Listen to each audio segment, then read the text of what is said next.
آپ کا بہت ہی خوبصورت، جس میں آپ نے جو لفظیات آپ نے استعمال کی ہیں، تلمیحات کا انداز آپ کا، اور آپ نے جس طرح بنت ہے آپ کے افسانے کی، زمین کی کوکھ زندگی موت کی بھی ہوتی ہے، بڑا خوبصورت جملہ آپ کا، زندگی نے پہلی بار موت کا مزہ چکھا، امید اور آس بھی آپ نے دکھائی اس افسانے کے اندر، مایوسی نہیں تھی۔ سب کچھ بیان کرنے کے باوجود آپ نے امید اور آس اور رجائیت، جو آپ نے کیفیات جو تھیں، ان ساری کیفیات کو آپ نے اجاگر کیا ہے، اور میں سمجھتی ہوں کہ ایک کامیاب ترین اور خوبصورت ترین افسانہ ہے آپ کے۔ ہم اس افسانے پہ تنقید نہیں کر رہے، اس لیے کہ تنقیدی کا تو سوال ہی پیدا نہیں ہوتا، آپ ایک منجھے ہوئے افسانہ نگار ہیں اور نہ ہی کوئی تنقیدی نشست ہے۔ ہمارے اس پروگرام کا مقصد صرف یہاں پر یہ ہے کہ ہمارے جو افسانہ نگار ایک عرصہ دراز سے کام کر رہے ہیں یا جو افسانے لکھ رہے ہیں،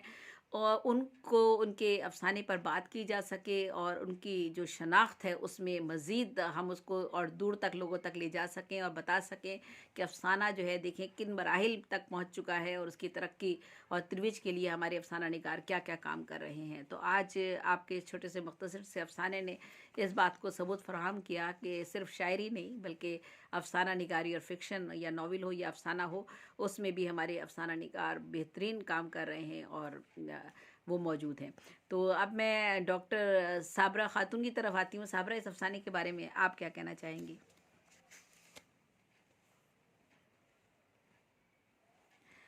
صابرہ جی، آپ انمیوٹ کیجئے مائک اپنا۔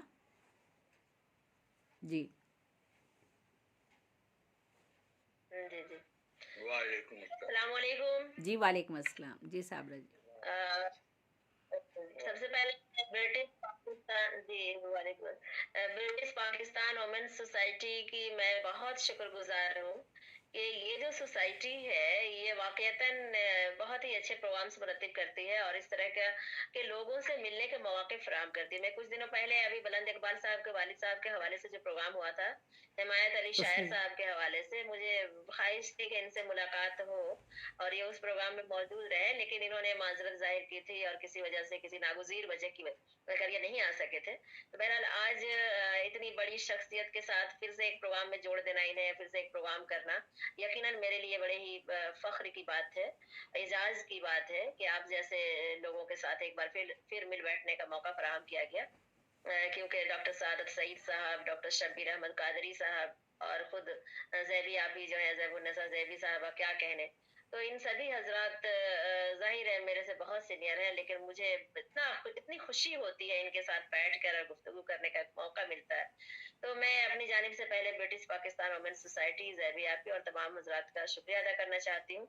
اور اب میں آتی ہوں بلند اقبال صاحب کی طرف۔ یقیناً آپ کا جو تعارف آپ ہی نے پیش کیا، وہ اپنے آپ میں بہت ہی مطلب کیا کہیں، مختصر اور جامع اور بہت ہی معلوماتی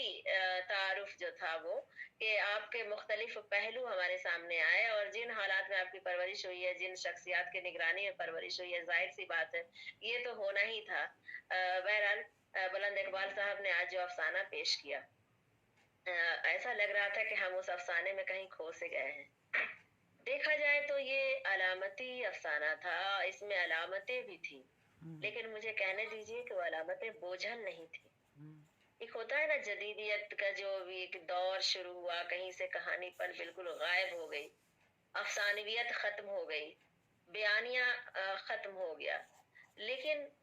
علامتوں کو اتنا زیادہ بڑھا چڑھا دیا گیا کہ دوسری تمام چیزیں اس کے پیچھے چھپ سی گئی، دب سی گئی۔ لیکن یہاں مجھے کہنے دیجئے کہ علامتیں تو تھیں لیکن بوجھل نہیں تھی، بہت ساری باتیں صاف شفاف سمجھ میں آ رہی تھی، تلمیحات بالکل صحیح جانب اشارے کر رہے تھے۔ ایسا لگ رہا تھا کہ اور ایک بات میں اس سے پہلے یہ بتا دوں کہ ان کے کہانی کہنے کا انداز بڑا اچھا تھا۔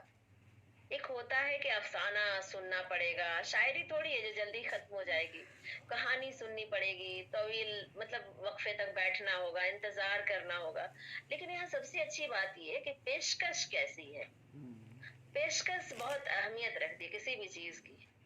تو پیشکش جو ہوتا ہے نا، کہ مطلب پیشکش جو چیز ہے وہ اپنے آپ میں اتنی جاذبیت ہوتی ہے اس میں